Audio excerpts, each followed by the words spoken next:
E agora passamos a falar dos seus direitos como cidadão. 2015 foi um ano em que muitas tarifas tiveram aumento. E se para você ainda é difícil de entender como esses reajustes funcionam, a partir de agora você confere uma entrevista com Cláudio Carneiro, advogado tributarista. Seja bem-vindo, doutor Cláudio. E vamos começar perguntando, doutor, quais as tarifas que sofreram reajuste? Bom, uma das mais importantes é a tarifa relativa ao transporte público e energia elétrica. Essas são as que trouxeram maior participação ativa da população em relação a reclamações sobre essas tarifas, né? Foram essas, basicamente. Doutor, as contas de luz sofreram um reajuste geral em média de 23%. Mas os consumidores das regiões Sul, Sudeste e Centro-Oeste tiveram um reajuste maior, de 28%. Qual o motivo dessa mudança, dessa alteração? Bom, a diferença dessas tarifas em relação ao Brasil, que é um país de dimensões continentais, né, é exatamente por conta do custo do fornecimento desse serviço não essencial prestado pelo poder público de forma indireta, através das concessionárias e permissionárias. Então, o custo da entrega desse produto é que gera essa distorção em âmbito nacional. Doutor, eu queria que o senhor explicasse para quem está em casa o que é uma tarifa e como funciona o sistema de bandeira tarifária. Isso é uma pergunta interessante, porque a população, de uma maneira geral, primeiro, ela costuma confundir a tarifa com taxa, que é um tributo. Então, a tarifa não tem nada a ver com o tributo, portanto, não tem aquela aplicação da anterioridade do tributo. A tarifa nada mais é do que um preço público cobrado em função da entrega de um produto, das concessionárias e das permissionárias, indiretamente pelos serviços não essenciais, serviços públicos não essenciais. Então, a população paga por isso.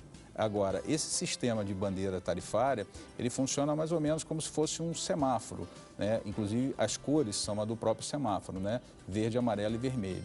E ela representa exatamente o limite do custo. Então, por exemplo, se na conta vem uma tarja vermelha ou a indicação de uma bandeira vermelha, é que ele está no limite máximo de consumo do custo da energia. É uma associação a um semáforo de trânsito.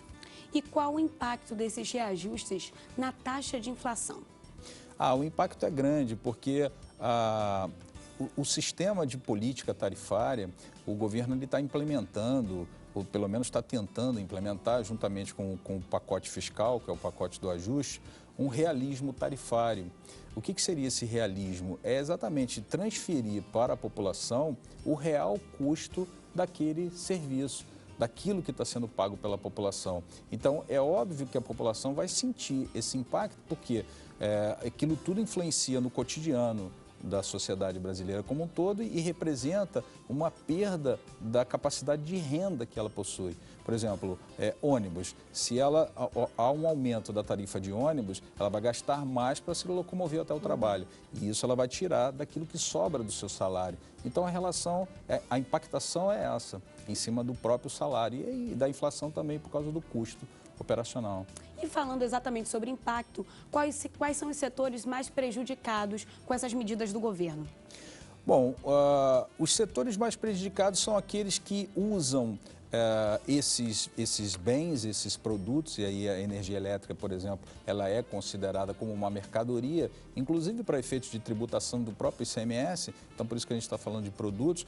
Todas aquelas atividades que usam isso como o custo de produção, elas são impactadas de forma significativa. Por exemplo, a indústria. Né? A indústria que usa a energia elétrica como forma de confecção do seu produto, aquilo ali reflete no custo daquele produto que é repassado para a sociedade de uma maneira geral. Então, há uma impactação na produção e, consequentemente, isso é repassado no consumo. É verdade, doutor, que o único setor que não teve impacto nas vendas foi o setor de supermercado?